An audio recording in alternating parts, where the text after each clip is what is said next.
So here it is. I want to show you this because I'm going to tell you this is straight up a communist strategy. And I want to show it to you guys. I have spoken about this for quite some time or in the past, but nevertheless, a lot of new guys here on the channel. So now you guys got to hear this. And it has to do with the whole neighborhood watch, or primarily encouraging neighbors to call the police. Like you see here, it happened in Oregon, I believe, and I'm going to share a video with you guys so you guys can see it. I am making this up. I'm going to share the screen in about a second. Before I get into that, make sure you subscribe to the channel. Subscribe, share the videos. I appreciate when you guys share the videos. It helps the channel a lot, even though or knowing that YouTube love to censor this channel. So make sure you subscribe, share the videos. I definitely appreciate that. Here's a big shout out for my patron, because you guys are amazing. If you want to be a patron and you want to support the Jarhead 6 channel, we need your support. It's amazing. Make sure you click in the link that is down in the description below.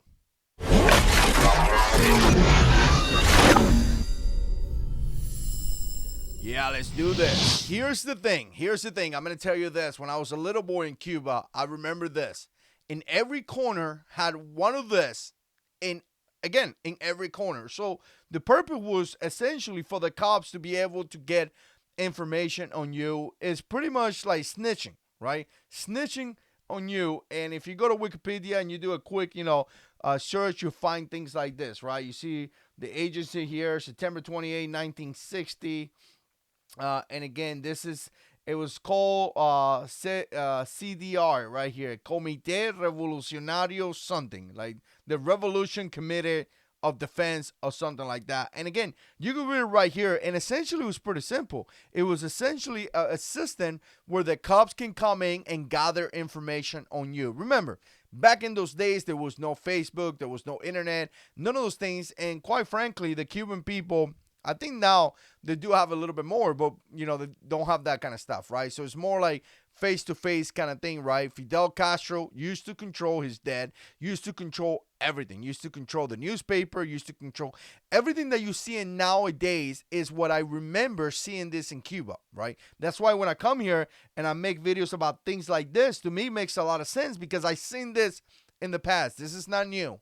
The news pushing an agenda is not a new thing to me. I seen this, like I say, a ton of times. I grew up in this type of environment. So when I see things that the Democrats are doing and things like that, I see the similarities between the communist belief or the communist country and what we see in right now. So let's share this again and kind of let's talk about this. This is the governor, right?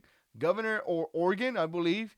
And this is what she's saying, and essentially is a whole thing that happened with Thanksgiving and the holidays. So essentially the Democrats don't want you to get together with your family. They don't want that. They want you to be alone.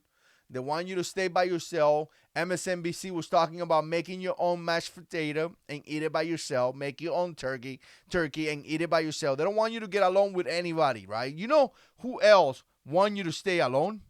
Take a guess. The devil. The devil wants to isolate you, because when the devil isolate you and put you in a place where you have no contact with no one else, he start feeding into your head, right? Start putting things in your head all over, right? And he start preaching to you. The devil will preach to you and will preach to you horrific things, will tell you really bad things. And then when you don't have your fellow brothers and sister to encourage you, to talk to you, to speak life over your life, to let you know, hey, you know what? You may be in a difficult situation right now, but the Lord loves you, to speak to you in a constant environment. The Bible says when two or more gather in my name, I'll be in the midst. What happened? Things crazy happen, and you see how isolation. You see results like suicides and things like that due to isolation, right? For whatever reason, they want you alone. They probably want you alone looking at CNN, right? So again, let's come back here. I know I go into a rampage a lot of times, and let's see what she says. The 2-week freeze that was just mentioned, set by Governor Brown, has almost been in effect for the first half. We told you news that restrictions are in place to prevent more infections. The so-called social gathering. and the plans to enforce them are simply too much. Governor Brown signed an executive order that makes those restrictions enforceable with arrests or fines.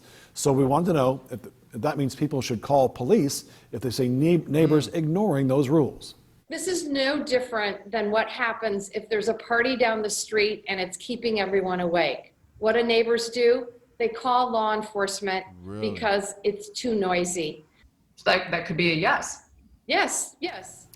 The governor hopes it doesn't have to come. So there you go. There you go. If you see something, right? If you see your neighbors spending time with their families, if you see the hardworking Americans that decided to get together during the holidays, Christmas coming up now, so you're going to see that, but Thanksgiving that just passed, call the cops. Snitch on your neighbor. Commonest belief, right? Commonest as you can go. It's insane. It's truly insane. Now they're telling you that you are not smart enough to make your own decision. You're not smart enough to make a decision that if you want to be able to have dinner with grandmom and uncle or Billy or your friends, whoever, right? That's what they're saying. You ain't smart enough to make that decision. So we're going to make a decision for you. We're going to make it illegal for you to work. You work all day and want to get together with your family. We're going to make it illegal for you to, get together with your family. But this is the most crazy thing about this situation.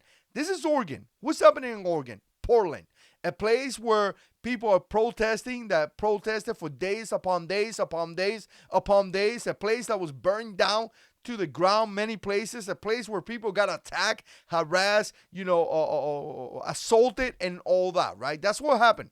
That's what happened in Portland, Oregon, right? But you can't have Thanksgiving with your family. And if you have Thanksgiving, guess what? We're going to get your neighbor to snitch on you. What do you guys think? Put comments down below. And as always, God is in control.